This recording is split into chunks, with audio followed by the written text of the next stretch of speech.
Hey guys, how you doing? This is Brother Bill, and I'm standing out here in front of my garden, and it's been on my mind for some time, and I thought maybe I'd put a video together concerning the basics of gardening. There's all kinds of gardening videos, channels out there that explain how folks are doing in their gardens and that kind of thing. But I thought maybe we could do a video about getting back to the basics, just the basics of gardening, and just show you what I do and have done for some time, and things that I've learned that maybe help someone out that's just starting to garden or maybe think about gardening, that kind of thing, to at least give somebody a jump start. So what I'm going to do today, I'm going to talk about several things, and we'll have some object lessons here as well, something for you to visualize and be able to see, but we'll cover several topics about the basics of gardening. But number one on the list for somebody that's thinking about gardening, the very first thing is you have to have a true desire to want to grow your own food. That has to be there, because if that's not there initially, at first failure, the person may actually end up quitting, and there's maybe things that they haven't considered when it comes to growing your own food, because there's going to be a lot of failures in the process. There's failures every year here. Some things grow, some things don't. You don't have explanation for, and that kind of thing. So you kind of learn. It's a process of growing, because the climate changes. We know the weather's changing all the time, and it may be raining when it shouldn't be raining, or vice versa, and that kind of thing. Hot days, cold days, and things like we're experiencing now. But you can still be successful growing a garden. So I would say number one on the list is a true desire to want to grow your own food. Where I live close to the road, so people, when I have my garden out, people will stop by and want to look at it. So I'll walk them down here and let them see what I'm doing, and it never fails. Somebody will say, well, I want to do that, and then when I begin to talk to them about how this come about, then there's a lot of folks just give up, because there's so much involved in it, looking at it initially. So first thing is desire. You have to have a desire to want to grow your own food. Second thing is, you need to understand that it's going to require a lot of work. Gardening is work. It's good work. I enjoy it. It's you have a reward at the end and through and during the process, but it requires work. You're going to have to get dirty. You're going to have to be out here involved with the process. So that would be number two, understanding it's going to require a lot of work. Now, some of the basics that I was thinking about, of course, you need a place to grow. So here we have a plot here. It's about, I think I figured it up, it's about 9,500 square feet that I have here in-ground gardening. But I've also got, me and Gracie have built a total of, I think, 22 raised beds. So we have that as well. So gardening can be anywhere.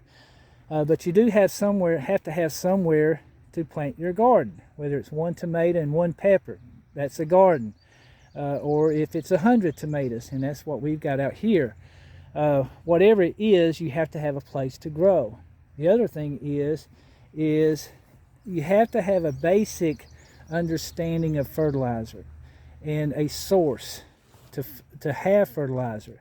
And understanding the differences between nitrogen and phosphates and all those kind of things, just the basic knowledge of those things, and you have to have a source of those things. As a matter of fact, while I'm on that, I'm going to show you something that I got started concerning fertilizers when I began to garden heavily, that helped me with amendments and things like that. But let me walk you over here, and I'll show you a couple things that I use. Hang on just a second.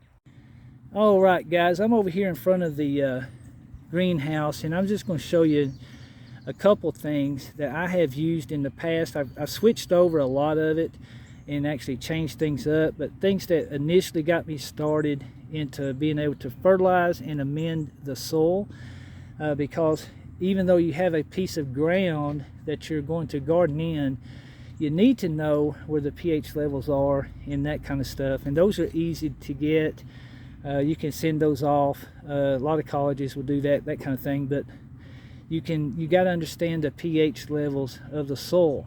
Well, once you get that and you understand where that's at, then you're able to add things to the soil to get it at the right pH level so you can grow some food.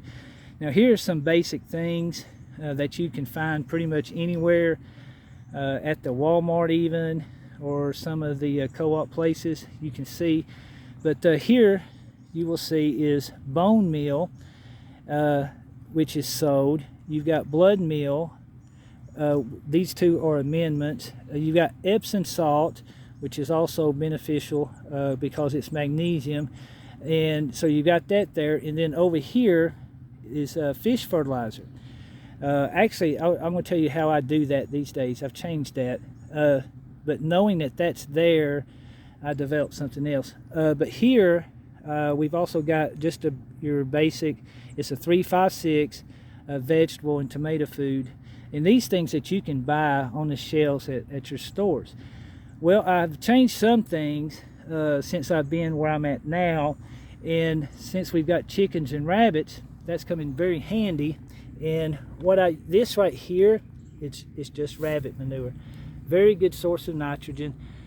Right there in the black bucket is composted chicken manure. You got to have chickens in order to have that. So those are two things that I've actually used here without having to go to the store. These are leftover bags, or maybe I want to amend a new bed or raised bed or something. I'll use these others like the bone meal, blood meal, and that kind of thing. But the fish fertilizer, what I do now, I still got a little bit of that left in the bottle, but you can see down there we have a creek.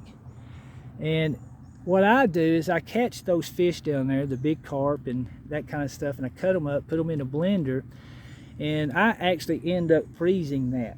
And I put it in bags, and just before it's time to use, I will set that out in a bucket and just let that, I'm not going to say ferment, I don't even know what the process is, but it begins to smell a little bit, and I end up using that as a fish fertilizer, because that's basically what that is anyway.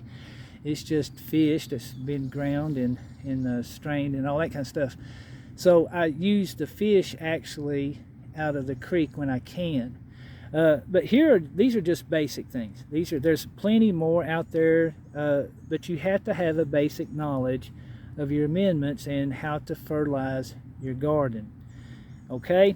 All right, well, that's all I'm going to talk about that. So number one, we've got a desire. You need a desire to want to grow. Number two, you need to understand there's going to be work involved, a lot of work, and it takes commitment to that. And then, of course, you have to have soil, a place to grow the food. And then we've got, you need sources of fertilizer. So we've got that going right now. The next thing I want to go over is some tools, some basic tools that you need to garden. So we'll go over here back to the garden. I've laid some things out and we'll take a look at those. I'll be right back. All right, guys, I'm back over here in front of the garden, and before we go on to the tools, I do want to show you this. That is another fertilizer used, and I get that at co-op if I catch it on sale. That is a 1010, and I do use that around this garden. So whatever kind of fertilizers you can get a hold of, whatever works is good. But that's another basic fertilizer there. But let me take you over here to some of these tools. There's no way I can lay out everything that I have and use, but right off the bat, as you can see, I've got 3 different kinds of shovels here, and I actually use all 3 of those depending on what I'm using it for. For instance, this one I like to use when I clean out the rabbit cages from underneath it. It's easier to scoop up. This shovel here I use to turn over my pile of compost when it gets broken down really good, or digging holes or whatever.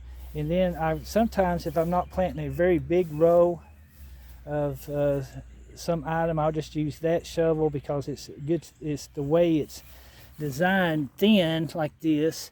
You can just push down and pull back and set your plant in. So I've got 3 there.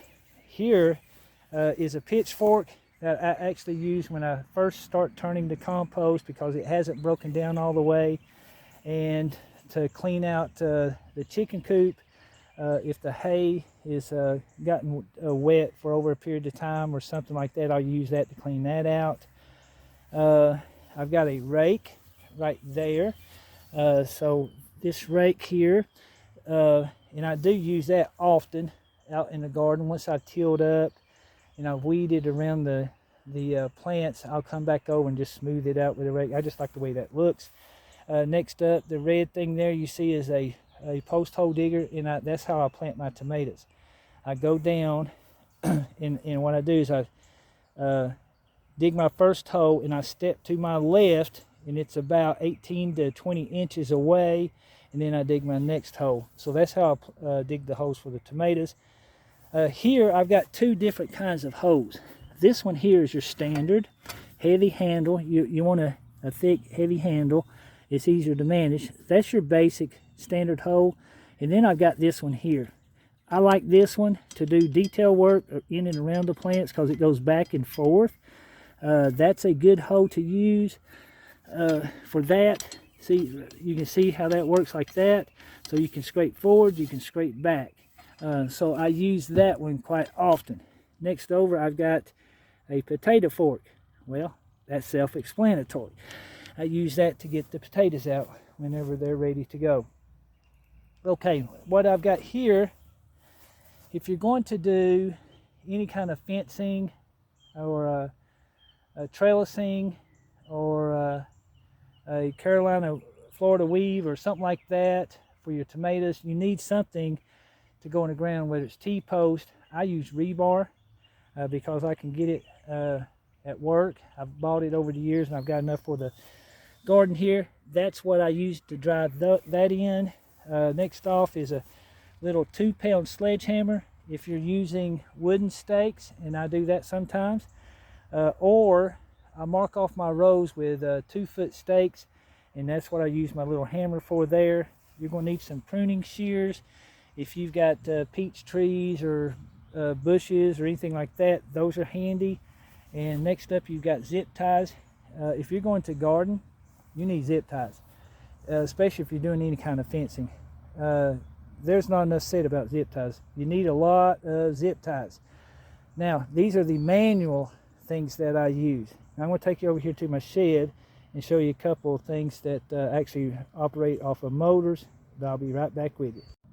All right, guys, I'm in the shed here where I've got some things that I use. And again, these are basics. If you're going to do an in-ground garden especially, things to have in order to do that. What you're looking at here is a Troy-Bilt horse tiller. Now, there's a little story that goes with this one. The man that used to actually farm this land for years, I became real good friends with. And he'd tell me stories over the years how they grew potatoes and corn and just all kinds of things.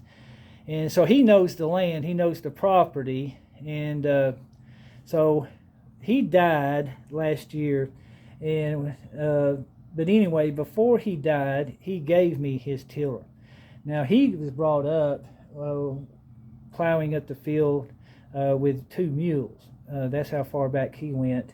But as he got older, he of course used tractors and that kind of thing. But even as he got older than that, he downsized his gardens, and so he bought a tiller, and this was the tiller that he bought. And so that's what you're looking at here. So he gave that to me. He said he wanted me to have it because he knew it would be used. And so I just gave my 2 tillers that I had away to a preacher man that moved here from Nashville, him and his family that was starting a homestead. So I just gave them mine that I had. And so now I use this one. So a tiller is very important if you're going to till up the ground. So that would be a good basic thing to have. You don't have to have this particular type, but I will tell you, and I'm not promoting Troy-Bilt, even though everything I have is Troy-Bilt, but it's an excellent tiller, and it really gets the job done. Next thing is I have a riding lawnmower, which it requires me to do on this property here because it's quite large to mow. I used to push mow it at one time, but I had to quit that. and bought this because I end up taking what I mow here and adding it back to either compost or somewhere in the garden, that kind of thing. So it's good to keep the edges clean around your garden with your lawnmower. I've also got a push mower that I use around the raised beds and that kind of thing, and I bag that up as well and give that to the chickens and what they don't eat, and I also compost that. The other thing is a weed eater.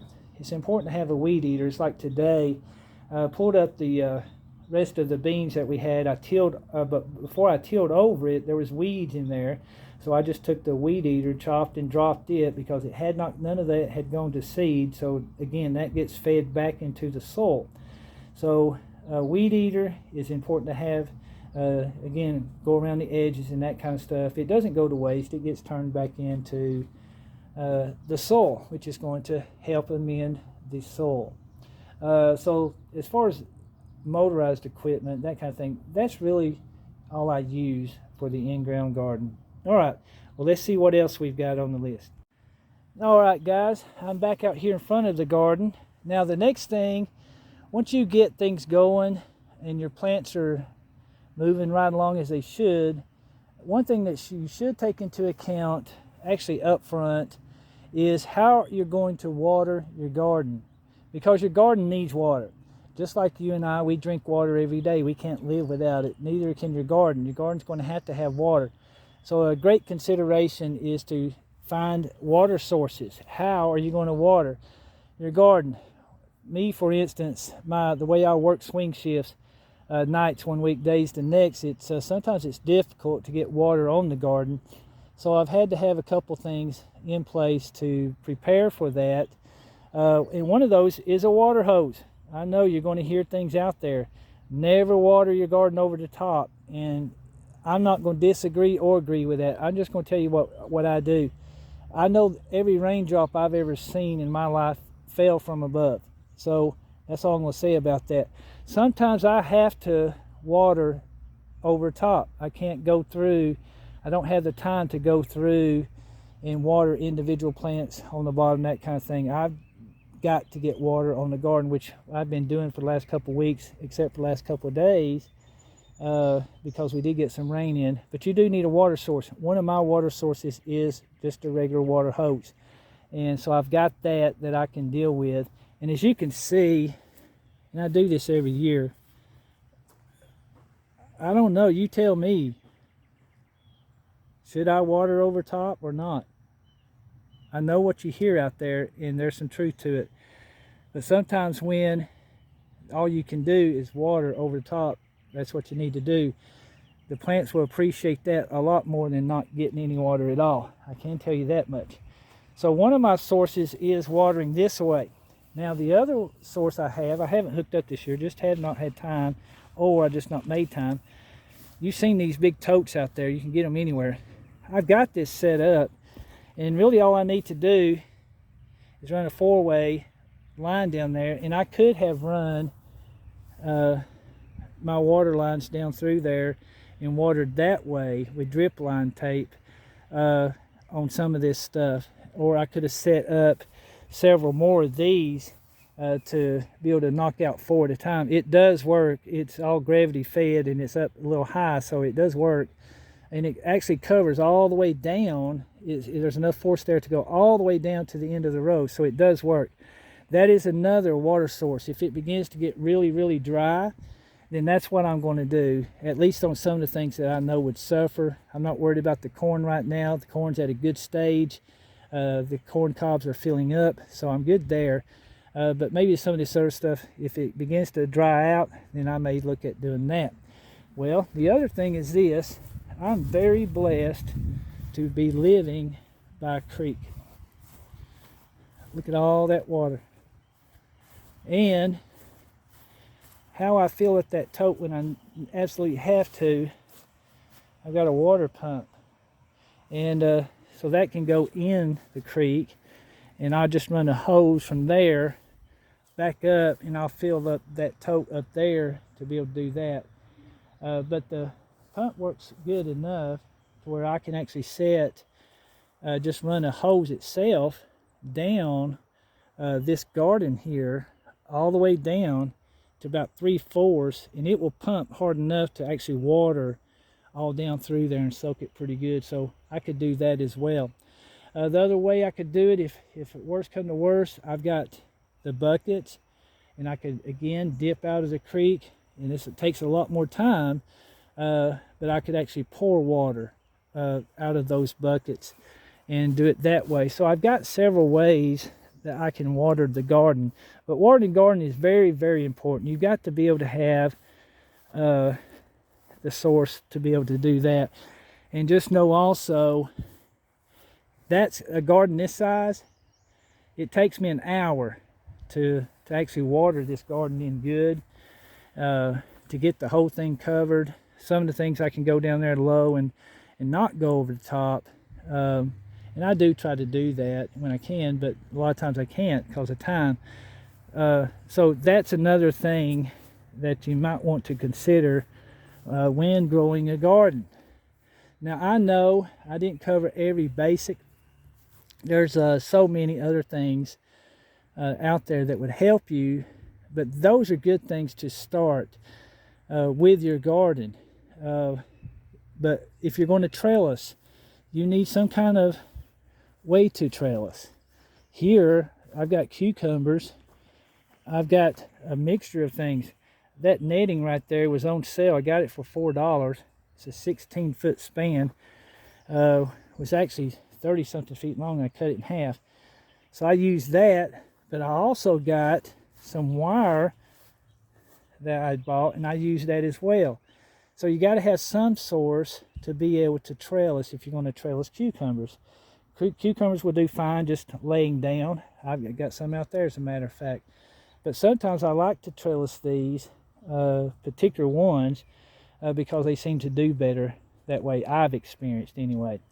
So anyway, there's some basic equipment, tools, whatever you want to call it.